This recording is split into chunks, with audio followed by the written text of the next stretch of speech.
Hello.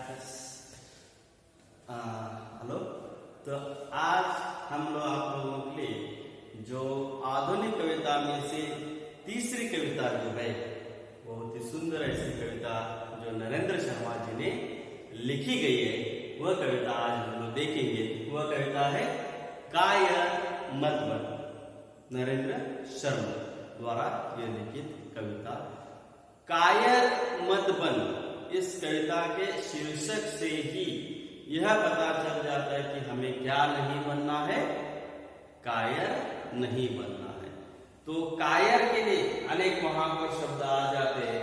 वह कायर के लिए कहा जाता है, डरपोक भी कहा जाता है, भीरू भी कहा जाता है। ऐसे हमेशा जो डरता रहता है उसे कहा जाता है। तो यहाँ पर पहले हम नरेंद्र शर्मा जी का थोड़ा सा संक्षिप्त परिचय देखेंगे। उसके बाद कविता का पहला दूसरा यानी दोनों मिलाकर देखिए तो पहला पैराग्राफ देखेंगे। तो कवि नरेंद्र शर्मा जी का जन्म जो उत्तर प्रदेश के बुलंदशहर जिला है, उस बुलंदशहर जिले के जहांगीरपुर नामक गांव में 1913 को वहां पर उनका जन्म हो गया। तो आपने 1936 में प्रयाग विश्वविद्यालय से, प्रयाग यूनिवर्सिटी से एमए की उन्होंने उपाधि प्राप्त कर दी। और उन्हें स्वतंत्रता संग्राम जो वहां पर भारत स्वतंत्र दिने में उनका भी असहयोग, वहां पर उनका सहयोग देखने के लिए मिल जाता है। तो उन्होंने भारत स्वतंत्रता सम्मेलन में स्वतंत्रता को दिलाने के लिए तो उन्होंने स्वतंत्रता संग्राम में भाग लिया। और भाग लेने के बाद उनको कई बार जेल भी जाना पड़ा और जेल यात्राएं भी करनी पड़ी थी। और 1954 में स्टेशन में आपने जब उनको मुंबई के लिए जब वो आ गए तो फिल्म इंडस्ट्रीज के लिए उनको बहुत ही इच्छा थी, उनकी ओर आकर्षित हो गए। और आकर्षित होने के बाद कई उन्होंने नाटक वहां पर देखने के लिए मिल गए, लेकिन उतना उसमें उनको सम्मान प्राप्त न होने के कारण जब वह विविध भारती आकाशवाणी के जो वहां पर मुंबई के आकाशवाणी है, उस मुंबई के आकाशवाणी की विविध भारती जो आज भी कार्यक्रम देखने के लिए मिल जाता है रेडियो का, तो उसमें वह कार्यरत वहां पर संचालक के रूप में नियुक्त हो गए। तो उनकी रचना है, कविता संग्रह है प्रभात फेरी, शूल फूल, प्रवासी के गीत, पलावन पलाशव आदि वहां पर उनकी रचनाएं देखने के लिए मिल जाती है। तो यहाँ पर वे जो है कायर मत बन कविता में मनुष्य को यह संदेश देना चाहते हैं कि मनुष्यों को कुछ भी बनना है लेकिन कायर नहीं बनना है। यह संदेश वह देते देखने के लिए मिल जाते हैं। तो यहाँ पर उनका परिचय देखने के पश्चात अब हम लोग देखेंगे उनके वहां पर कविता। तो पहले कविता में बताया गया, पहले पैराग्राफ में जो स्टार्ट दोनों एक ही है। तो पहले आता है, कुछ भी बन बस कायर मत बन, ठोकर मार पटक मत माथा, तेरी राह रोकते पाहन, कुछ भी बन बस कायर मत बन। तो यहाँ इस पहले पैराग्राफ में या पहले इस पंक्तियों में यहाँ पर बताया गया है कि मनुष्यों को कुछ भी बनने के लिए कहते हैं। कुछ भी बनो, चाहे वहां पर आप लोग खेलो कूदो, किसी भी क्षेत्र में काम करो, या वहां पर कुछ ना कुछ तो कहां पर काम करते रहना है, कुछ भी बनना है। चाहे वहां पर कूली काम करते हो, चाहे वहां पर बड़े ऑफिस में काम करता हो, चाहे वहां पर साफ सफाई करता हो, या चाहे वहां पर वह बड़े औहदे पर किसी वहां पर बैठा हो, लेकिन कुछ भी बनने के लिए कहते हैं। लेकिन कायर नहीं बनना है, कायर न बनने के लिए वहां पर कहते हैं। कायर यहाँ पर डरपोक, जिसे भीरू भी कहा जाता है, डरपोक या भीरू न बनने के लिए वह कहते हैं। ठोकर मार पटक मत माता, तेरी राह रोकते पाहन, पाहन यानी पत्थर, जो पत्थर होते हैं। तो यहाँ पर पत्थरों का अर्थ यहाँ पर दिया गया है कि जिस तरीके से ठोकर मार, तो पटक मत माता आमतौर पर कोई भी घटना है जो हमारे हाथ में से हमें नहीं करनी होती है या न करने के लिए आती है, घर में वालों ने या कहीं पर भी किसी कार्य में वहां पर हमें करने के लिए दिया जाता है प्रोजेक्ट से सब वहां पर, तो उस समय हम लोग क्या करते हैं, ठोकर मारते, तो उसे ठोकर मारकर वहां पर चले जाते, ठीक है नहीं है मुझसे नहीं होगा, यह कार्य वहां पर नहीं हो सकता। हम लोग माथे को पटकते हैं कि अरे ये बहुत ही कठिन है, यह बहुत ही डिफिकल्ट है, यह मुझसे नहीं होगा, यह मैं नहीं कर सकता, यह बहुत ही अलग है, यह मुझसे नहीं होगा। यह जब हम लोग कहते हैं, माथे को पटकते हैं, यह न करते हुए हमें क्या करना चाहिए, उसे ठोकर मारनी है।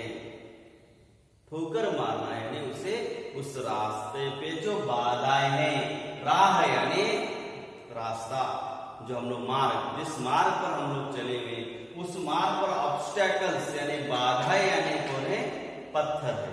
जब हम लोग चलते वक्त रास्ते पर वहां पर पत्थर आ गया, बड़ा सा पत्थर है, उस बड़े से पत्थर को जब हम लोग देखते हैं तो वहां बहुत सारे लोग, वहां पर अलग प्रकार के लोग होते कि जहां चले जाते वहां से उनको वापस फिर से चले आते हैं, या वहां से आगे नहीं जाते हैं, या उस पत्थर को हटा देते हैं। तो हमें उस पत्थर को जो लोग हटाते हैं उस कैटेगरी में यहाँ पर आना चाहिए। जो लोग हमें बाधाएं, परेशानी जो बहुत सारे आते, जीवन परेशानियों से ही भरा वहां पर होता देखने के लिए मिल जाता है। तो कठिनाइयां, डिफिकल्टीज, बाधा यह हमारे जीवन के अंग ही है, भाग ही, तो यह हमेशा आते ही रहते। तो उस कठिन परिस्थितियों में भी जो रास्ता हमें रोके होते हैं, उस रास्ते को हमें क्या करना चाहिए, जो बाधाएं होती है उसको ठोकर मारनी चाहिए, न कि वहां पर सिर्फ रोते हुए यहाँ पर माथा पटकते हुए बैठना चाहिए, मुझसे नहीं होगा, यह यहाँ पर बहुत ही कठिन है, ऐसे न कहते हुए। तो हमें क्या करना चाहिए, उन बाधाओं को जो हमारे मार्ग पर है उसे वहां पर हम माथे न पटकते हुए उसे ठोकर मारकर हमारे भविष्य को आगे उज्जवल वहां पर बनाना है, आगे यहाँ पर कार्य करते देखिए। तो यह स्थिति आज के अगर देखने के लिए मिल जाए तो आप लोगों के लिए हर वर्ष के लिए 12 के लिए बोर्ड एग्जाम वहां पर आ जाते, परीक्षा आते हैं, साल भर के लिए पढ़ाई करते हो, और आखिरकार जब परीक्षा एग्जाम का जब समय आता है, उस एग्जाम के समय में हम लोग वहां पर सोचते हैं कि यह बहुत ही कठिन है, मुझसे जो आप लोगों ने जो टारगेट चुना होता है 90 से लेकर 100% तक वहां पर आपको मार्क्स मिल जाए, मुझे 90 से लेकर 100% मार्क्स मिलने चाहिए। तो हम लोग 90 से लेकर 100% मार्क्स मिलने चाहिए, तो हमें 200% हमें वर्क करना है, तब जाकर हमें वहां 90 से लेकर 100% वहां पर हमें मार्क्स मिल सकते हैं। तो उस मार्ग में अनेक बाधाएं आती हैं, घर में स्टडी करने के लिए वक्त नहीं मिलता है, घर में अनेक तरीके से प्रॉब्लम वहां पर होने लगती है, या कुछ समझ में वहां पर नहीं आता है। तो ये सारी बाधाओं को हमें ठोकर मारनी है, यानी किसी भी तरीके से। अगर यहाँ पर इस वर्ड का पाहन, इस शब्द का अर्थ यानी पत्थर है, पाहन को ही पत्थर कहा जाता है। यह जब आप अध्यापक से जाकर पूछते हो तब आपके मन से पाहन को ही पत्थर कहा जाता है, यह बात समझ में आती है। तब उसी तरीके से जो आप लोगों के लिए कार्य होता है, जितनी भी डिफिकल्टीज होती है, जो आप लोग जाकर पूछकर आपको डिफिकल्टीज को समाप्त कर सकते हो, बाधाओं को मिटा सकते हो। यानी कि नहीं वहां जाना ही नहीं है, हम ऐसे ही घर में बैठेंगे, या मुझसे नहीं होगा, बहुत ही कठिन है, यह जब हम लोग सोचते हैं तब हम लोग कभी भी सफल नहीं हो पाते। तो यहाँ पर हम लोगों के लिए जितनी भी बाधाएं आ जाए हमारे मार्ग पर, हमारे लक्ष्य पर, हमें लक्ष्य प्राप्त करने के लिए, तो उस लक्ष्य में बाधाएं जितनी भी होती है उसको ठोकर मारनी है, न कि वहां पर माथे को पटकना है। तो यही बात नरेंद्र शर्मा जी कहते हैं कि कुछ भी बन बस कायर मत बन।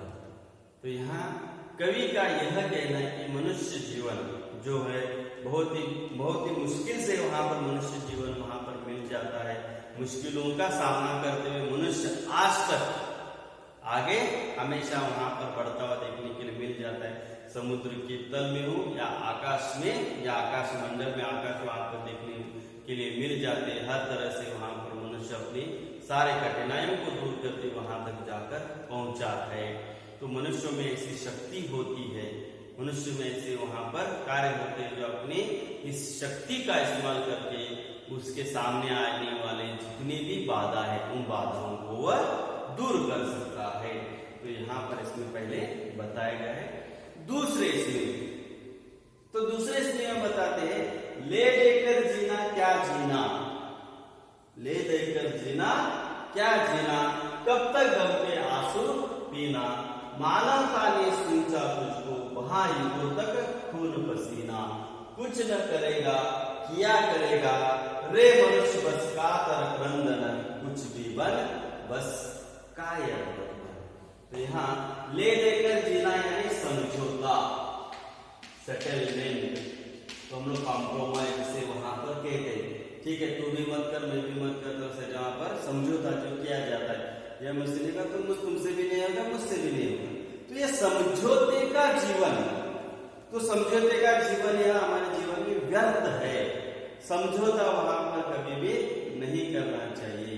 तो जीवन में जो भी कठिन परिस्थिति है जीवन के साथ समझौता कभी भी नहीं करनी, यह व्यर्थ है। आज यहाँ पर देखने के लिए मिल जाते माउंट एवरेस्ट दुनिया का सबसे ऊंचा वहां पर पर्वत पहाड़ जिसे कहा जाता है। तो अगर हर एक व्यक्ति ने अगर समझौता किया होता कि यह नहीं होता बहुत ही ऊंचा है इस पर कोई भी नहीं चढ़ सकता, तो समझौते भरे जीवन करते तो वहां तक कोई भी नहीं पहुंचता। तो अनेक ऐसे लोग हैं जो समझौते के बिना समझौते ने वहां पर नहीं सोचा कि उन्हें सोचा कि नहीं हम लोग कर सकते हैं, हम लोग वहां तक पहुंच सकते हैं।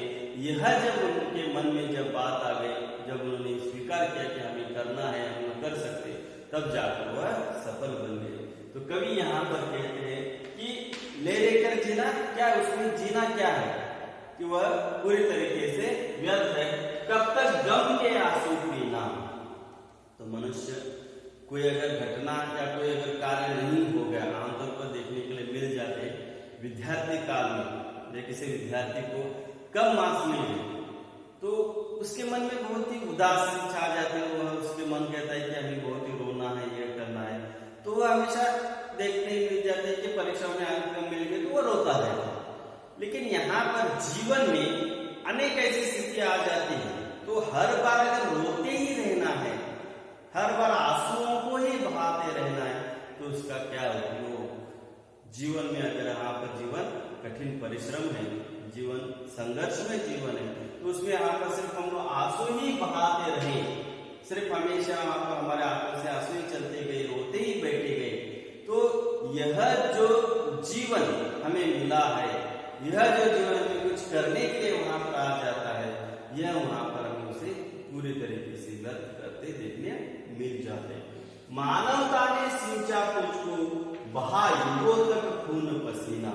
तो मानवता जिस तरीके से मनुष्यों ने अपने खून को पसीने से बहाकर आज एक एक ऐसे नए नए कारनामों को करके दिखाया है, अनेक ऐसे कार्यों को देखने के लिए मिल जाते हैं जो हमने पहले कभी भी हो सकते हैं, यह असंभव है, यह नहीं हो सकता, ऐसे वहां पर कार्यों को करते देखने मिल जाते हैं। तो जिस तरीके से हमारे मानव जो धर्म में जितने भी पुरुष हो चुके, जितने भी स्त्रियां हो चुके, जितने भी व्यक्ति हो चुके, उन व्यक्तियों का आदर्श हमें लेना चाहिए, उन व्यक्तियों के बारे में सोचना चाहिए कि उन्होंने किस तरीके से अपने कार्य को कर दिखाया है। चाहे वहां पर कोई भी क्षेत्र हो, शिक्षा का क्षेत्र हो या यहाँ पर वैज्ञानिक क्षेत्र हो, यहाँ पर आर्थिक क्षेत्र हो या कृषि क्षेत्र हो या वहां पर खेल का क्षेत्र हो या किसी भी तरीके से क्षेत्र औद्योगिक क्षेत्र में देखने के लिए मिल जाते हैं कि जो आज से पहले अगर देखने के लिए मिल जाते 100 साल पहले हम लोग वहां पर पैदल चलकर चले जाते थे, तो वहां पर अनेक तरीके से बैलगाड़ी से चलते थे हुए लोग देखते थे। लेकिन आज हम लोग हवाई जहाज से कई जो घंटों का सफर मिनटों में बदल गया है। तो यह कैसे संभव है कि उन्होंने अपने कार्यों को करके दिखाया है, अपनी योग्यताओं को, टैलेंट को वहां पर उन्हें दिखाया गया है, इसलिए उन्होंने कर्म किया, कर्म का फल उनको वहां मिल गया। तो हमारे जो मनुष्य ने, मानवता ने हमारे लिए अनेक आधुनिक व्यवस्थाओं को वहां पर करते देखने के लिए मिल गए। आज हम लोग कि आप घर पर बैठे और हम लोग यहाँ पर विद्यालय में आपको पढ़ा रहे, बिना वहां पर कोई विद्यार्थियों की। तो यह जो आपके और हमारे बीच में जो वहां पर एक माध्यम बना हुआ है वह है मोबाइल। तो उस मोबाइल से द्वारा वहां पर हम लोग आपस में यहाँ पर बातें कर सकते हैं, अनेक तरीके से बात को वहां पर आप लोग पढ़ सकते। तो मोबाइल को वहां पर इस तरीके से बना, पहले के आप लोग हाथ में लेकर फोन वहां पर बोलते थे तो उसे वायर से कनेक्ट किया जाता था। आज बिना वायर के वहां पर केबल्स, बिना केबल्स वायर्स के फोन देखते हैं। तो किसी ने तो वहां पर बनाया है, उसने यह हमें क्या लेना, उनसे आदर्श रूप में लेना चाहिए, कार्य करना चाहिए। तो यहाँ युगों युगों तक, कई युगों तक ऐसे ही चलता रहा है। मनुष्य ने अपने खून से पसीना बहाकर तो उसने ऐसे अनेक कार्यों को कर दिखाया गया है। मनुष्य ने मानवता को सींचा है, अनेक तरीके से कार्यों को उन्हें दिया गया है। तो उसे हमें आदर्श के रूप में हमें लेना है, उसे हमें सम्मान के रूप में देखना है और उन्हीं के रास्ते पर हमें चलना है। तो यहाँ पर तो ने कुछ न करेगा, किया नहीं करेगा, बस मनुष्य बस क्रंदन यानी रोते रहना। तो हमेशा जो दुखी रहते हैं तो ऐसे ही वहां पर कुछ न करेगा, सिर्फ हाथ पर हाथ धरे बैठना, मुझे कुछ न आता। अगर स्टीव जॉब्स, उसने अगर हाथ पर हाथ वो फेल हो गया, कई बार वहां पर फैमिली से वहां पर अलग हो गया, 12वीं कक्षा में फेल हो गया, उसने जो कंपनी बनाई थी उसमें भी बहुत फेल हो गया, यह सोचकर वो हाथ में हाथ धरे बैठता रहता। तो जो सॉफ्टवेयर उसने बनाया था आज हम उसे नहीं देख पाते। उसी तरह थॉमस अल्वा एडिसन ने अगर 100 बार वहां पर उसने कार्य किया, लास्ट को कहता था कि नहीं बाबा ये मुझसे नहीं होगा, हाथ पर हाथ धरे वहां पर बैठता था, नहीं होगा, ठीक है। लेकिन आज हम लोग बल्ब लाइट वहां पर देख नहीं पाते थे। तो यहाँ तो कुछ न करेगा, क्या करेगा, तुम सिर्फ मनुष्य बस रात कर क्रंदन, सिर्फ रोते ही रहना, सिर्फ वहां पर कुछ न कुछ तो बातें बनाते रहना या कुछ न बहाने बनाकर रहना, यह ठीक नहीं है, अच्छा नहीं है। क्योंकि हमेशा हमें कुछ ना कुछ तो, चाहे वहां पर वो छोटा काम हो, बड़ा काम हो या कोई भी काम हो, हर एक काम वहां पर करते ही रहना चाहिए, चाहे वहां पर वो कैसे काम हो। तो कुछ भी बस कायम रखो। तो वह कहते हैं कि हमें अपने जीवन में कभी भी वहां पर कुछ भी बनना चाहिए, लेकिन कायर, भीरू, डरपोक नहीं बनना चाहिए। ऐसे ही सिर्फ हाथ पर हाथ धरे नहीं बैठना चाहिए। आज के इस व्यवस्था को देखने के लिए मिल जाते हैं, आज कंपटीशन बहुत ही बढ़ गए, उस कंपटीशन में हमें देखने के लिए मिल जाती है जो मनुष्य ज्यादा परिश्रम, ज्यादा मेहनत हमेशा वहां पर कार्य करता रहता है, उसी को ही सफलता वहां पर मिलती है, उसी को ही सम्मान वहां पर मिलता देखने मिल जाता है। आज के पहले हम देखिए 10-15 साल में अगर देखने के लिए मिल जाता तो जो 600 मार्च वहां पर हुआ करते थे तो कई लोग वहां पर 500, 520, 540 लोग वहां पर ले, लेकिन आज 600 आउट ऑफ 600 लेते हुए विद्यार्थी देखने के लिए मिल जाते हैं। तो उनके परिश्रम देखिए कितना होता होगा, कितने परिश्रम वो करते हैं। इसी के साथ साथ जो हम लोग अपना लक्ष्य रखा है, हमने उस लक्ष्य को प्राप्त करने के लिए कई बाधाएं आएंगी, उस बाधाओं में ठोकर मारना है उसको, कि उसको बाधाओं में रोते नहीं बैठना है। क्योंकि यहाँ हम लोग देखने के लिए मिल जाते हैं कि हमें मानवता से, जो हमारे पूर्वज जो है उन्होंने जो हमें जो हो चुके हैं, जो उन्होंने अनेक तरीके से अनुग्रह वहां पर किया गया है, संशोधन करके अनेक ऐसे जो असंभव को संभव वहां पर करके दिखाया है, तो उनसे हमें प्रेरणा लेनी है, उनको हमें आदर्शवत रखना चाहिए। सिर्फ हाथ पर हाथ न बैठते हुए रखकर हमें कुछ न कुछ तो करना चाहिए। यह पहले पैराग्राफ में श्री नरेंद्र शर्मा जी ने वहां पर हमें बताया गया है मानव धर्म किस तरीके से, मानवता को किस तरीके से हमें लेना चाहिए। कायर हमेशा कभी भी वहां पर डरते रहते, कायरों को वहां पर हमेशा कोई भी काम दिया जाए वह हमेशा नहीं करते, लेकिन जो लोग कायरता से पार करके जो वहां पर करने की क्षमता रखते हैं, वह हमेशा अपनी मंजिल को प्राप्त करते हैं, मंजिल को उनको मिल जाती है। तो यहाँ पर आपका जो पहला पैराग्राफ होता है देखेंगे आगे नेक्स्ट, वहां पर नरेंद्र शर्मा जी ने किस तरीके से वहां पर हमें जीवन को जीना चाहिए, यह वहां पर बताया गया है। हम लोग कल या आगे देखेंगे।